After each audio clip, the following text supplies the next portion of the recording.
Assalamualaikum Football United ringan amatiran ala gua. Kali ini gua ingin news update.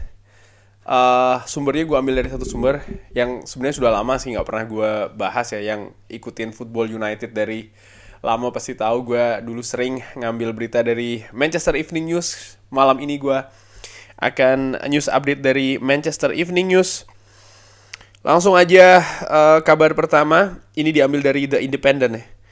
Kalau Manchester United ini masih mencari peluang ya, atau untuk bisa mendatangkan Frankie De Jong. Walaupun Jude Bellingham juga disebutkan diincar oleh Manchester United. Manchester United dikabarkan akan memutuskan, artinya mengambil salah satu dari kedua nama tersebut di musim panas nanti. Ya, ini juga menurut gue kabar yang pernah gue angkat juga, dan tentunya menarik karena musim panas tahun ini Manchester United mengambil Casemiro yang dalam tanda kutip sebagai ganti Frankie De Jong. Namun Frankie De Jong masih diberitakan kalau diincar oleh Manchester United. Kabar kedua, ya ini update aja tentang jadwal Manchester United Liga Inggris. Kalau hari Ahad tanggal 16 akan menghadapi Newcastle, lalu hari Rabu tanggal 19 akan menghadapi Tottenham. Hari Sabtu akan tandang ke London, Stamford Bridge menghadapi Chelsea. Hari Ahad tanggal 30 akan tanding di kandang sendiri menghadapi West Ham. Lalu seminggu kemudian hari Ahad lagi menghadapi Aston Villa. Dan tanggal 13 November hari Ahad akan menghadapi Fulham. Ini kalau dilihat dari jadwal Liga Inggrisnya memang jedanya lumayan ya. Maksudnya dari akhir Oktober ke November. Tapi kalau ditambah Europa League, maka seperti gua katakan ya, ini berselang setiap 3 hari Manchester United akan bertanding. Barcelona dikabarkan ini meminati atau memantau Marcus Rashford.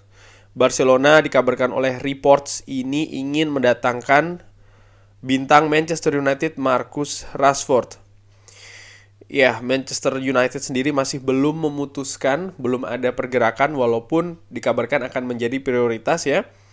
Karena prioritas dalam perpanjangan kontrak maksud gue, karena Marcus Rashford ini memasuki akhir tahun kontraknya, walaupun masih ada opsi perpanjangan satu musim, ada opsi demikian. Namun sampai dengan saat ini pemain yang sering disebutkan oleh Erik ten Hag akan menjadi elemen penting masuk ke dalam sistemnya, dan dia cukup senang karena Marcus Rashford ini bisa tampil happy, bisa enjoy bermain, dan menurut Erik ten Hag ini yang terpenting dari Marcus Rashford ya. Sampai dengan saat ini masih belum ada kabar perpanjangan kontrak. Fabrizio Romano menyebutkan kalau Manchester United kemungkinan baru akan memproses perpanjangan kontrak itu adalah setelah Piala Dunia akhir tahun ini. Bagaimana menurut gue? Langsung aja gue kasih opini ya. Marcus Rashford pemain yang penting. Seperti gue katakan, gue menilai Marcus Rashford ini pemain yang spesial. Secara teknis tidak ada masalah, kualitas bagus. Musim lalu tidak cukup baik karena ada dua hal. Nomor satu adalah fisik ya, cedera di awal musim. Sudah langsung ada operasi bahkan kalau tidak salah. Lalu masalah fokus, konsentrasinya dia di musim lalu ini kan tidak 100%. Nah, musim ini nampak berbeda, dia bisa ada pre-season yang penuh, lalu kondisi fisik juga tidak ada masalah. Sampai dengan sejauh ini menurut gue Marcus Rashford tampil luar biasa, baik sebagai pemain pengganti maupun pemain inti, baik ditempatkan di sayap kiri maupun di depan. Kabar selanjutnya, Leicester ini dikabarkan berminat untuk mendatangkan Donny van de Beek. Wow, harganya 15 juta nih yang diharapkan oleh Leicester. Leicester, tim asuhan Brendan Rodgers ini sekarang masih menghuni papan bawah, mengincar Donny van de Beek untuk memperkuat lini tengahnya. Walaupun di sana masih ada Yuri Tillmans, tapi Yuri Tillmans memasuki akhir masa kontraknya. Gua nggak tahu nih Januari dilepas nggak ya? Karena kalau musim panas, kalau nggak salah kan akan gratisan itu Yuri Tillmans. Tapi Donny van de Beek diminati 15 juta, harganya turun jauh, hampir sepertiganya, karena ketika didatangkan dari Ajax, Manchester United kalau tidak salah tuh menebus 40 juta. Jadi ini 15 juta saja. Erik ten Hag di wawancara terakhir mengatakan kalau memang Donny van de Beek ini belum mendapatkan tempat saat ini ya karena cedera. Erik ten Hag dikabarkan cukup happy sebenarnya dengan pre-seasonnya Donny van de Beek, cuman ketika memasuki bahkan ketika memperkuat Manchester United sebagai pemain pengganti menghadapi Brighton. Cuman setelahnya ya dia cedera sehingga tidak bisa dimainkan lagi oleh Erik ten Hag sampai dengan sekarang. Gue sih berharap ya dia stay dulu ya.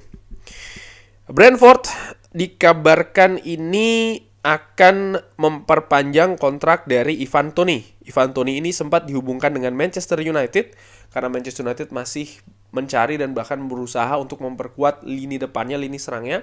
Dan Ivan Toney ini, penyerang ini yang bahkan berhasil dipanggil oleh Gareth Southgate ke tim nasional Inggris, ini sering dihubung-hubungkan ini. Bahkan gue sempat membahas kan ya, di situ gue berkata ya mungkin bisa jadi ini salah satu opsi Ivan Toney. Dia sudah tahu sepak bola Inggris seperti apa, kualitasnya cukup oke, menjadi pemain vital di Brentford di 2 musim ini, mengingatkan gue pada Louis Saha sebenarnya. Cuman kalau seandainya diperpanjang dan dia setuju perpanjang kontraknya ya Manchester United nampaknya tidak bisa meneruskan mengincar Ivan Toney, walaupun ini juga masih rumor ya. Cody Gakpo dikabarkan ini ingin bergabung dengan klub besar seperti Manchester United. Seperti yang gue kabarkan, dan ini disebutkan juga ya oleh Florian Plettenberg, Leeds United sempat hampir mendatangkan, sekarang masih berminat, cuman nampaknya semakin berat Leeds United untuk mendatangkan Cody Gakpo. Semakin moncernya Cody Gakpo bersama dengan PSV Eindhoven, ini memikat tim-tim besar ya, disebutkan Manchester United, Manchester City, Real Madrid, Barcelona, FC Bayern München. Semua ini berusaha untuk mendatangkan Cody Gakpo. Bahkan menurut gue sih bukan tidak mungkin nanti di musim dingin di bulan Januari setelah Piala Dunia mereka akan bergerak ya. Walaupun bisa jadi bahkan mereka bersabar sampai dengan musim panas pun juga itu bisa saja terjadi. Kenapa? Karena besarnya talenta dari seorang Cody Gakpo. Jadi ini salah satu hot prospect menurut gue. Kalau tidak di musim dingin dan di musim panas, mungkin dengan Jude Bellingham. Nah, bagaimana dengan Manchester United? Harus merogoh kocek lebih dalam lagi.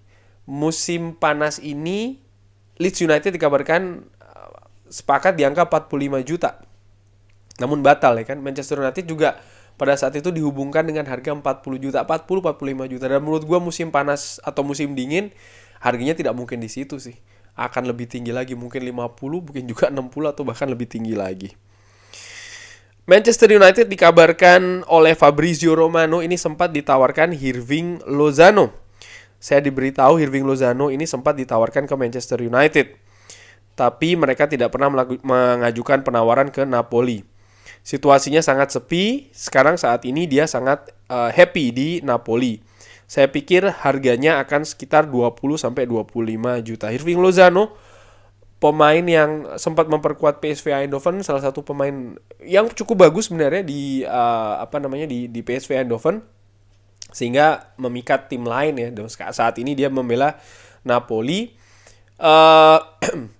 Gue yakin sih Erik ten Hag tahu pemain ini karena dia pernah di Eredivisie.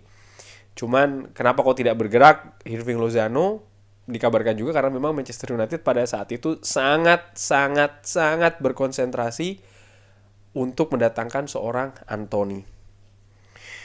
Michael Carrick ini dikabarkan terdepan ya, melakukan pembicaraan dengan Middlesbrough.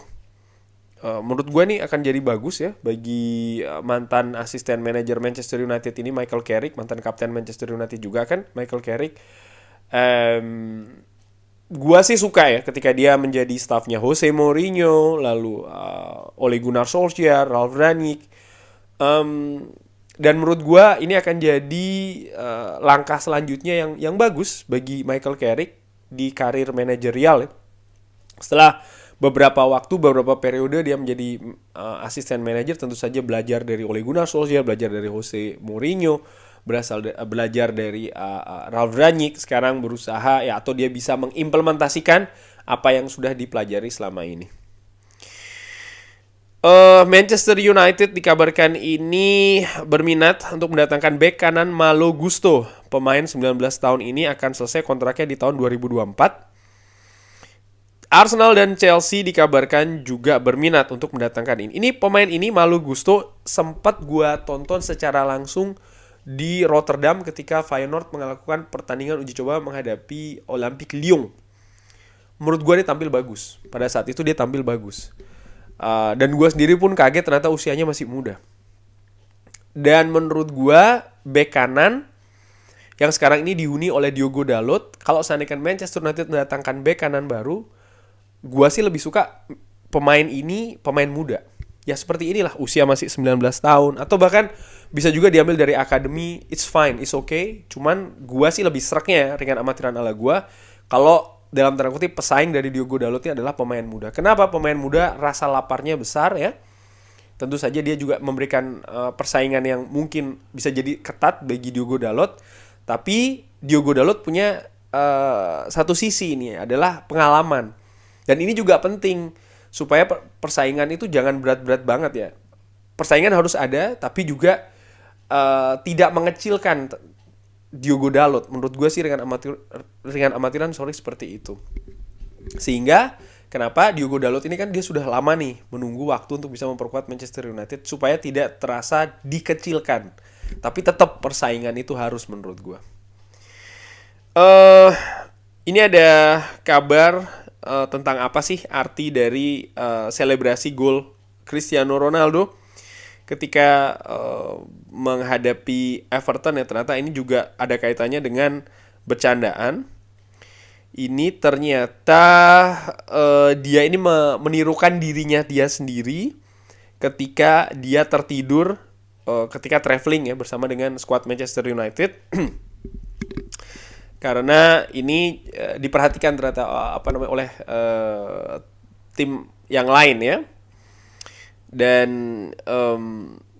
tim yang lain tampaknya juga menggunakan hal tersebut untuk bercanda. Dan ini direspon oleh Cristiano Ronaldo dengan selebrasi gol ya. Sebenarnya dia meniru diri dia sendiri ya, yang sering mungkin ditiru-tirukan juga di luar oleh anggota tim Manchester United yang lainnya. Menurut gue ini sangat bagus. Artinya apa? Ada harmoni di dressing room, ada keakraban di skuad Manchester United. Ini sangat bagus. Dan keakraban itu juga mengikut sertakan Cristiano Ronaldo. Ini salah satu faktor positif yang lainnya sih. Intinya ya skuad Manchester United gue pikir saat ini auranya sangat positif ya. Walaupun demikian, ini berita selanjutnya.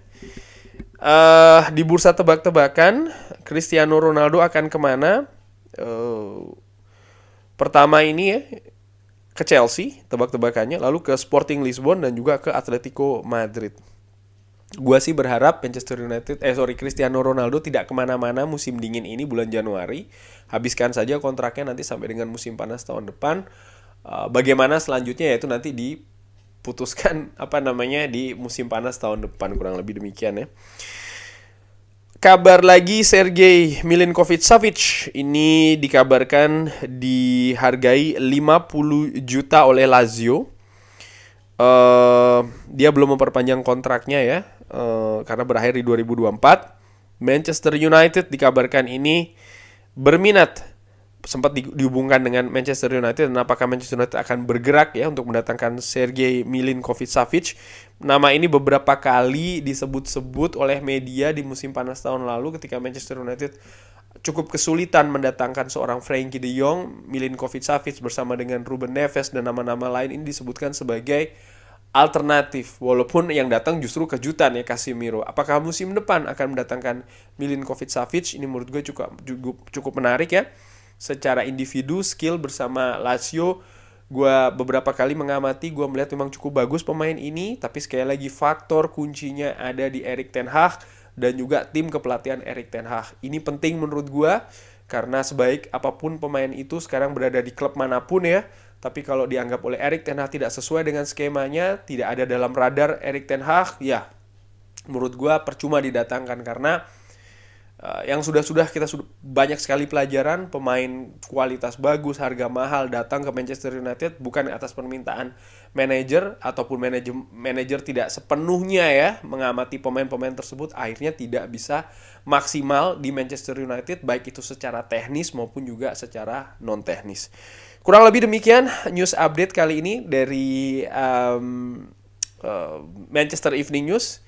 Terima kasih sudah menyaksikan. Kalau ada tanggapan, pendapat, komen, drop di kolom seperti biasa. Jangan lupa like, sholat, dan juga subscribe ya. Wassalamualaikum warahmatullahi wabarakatuh.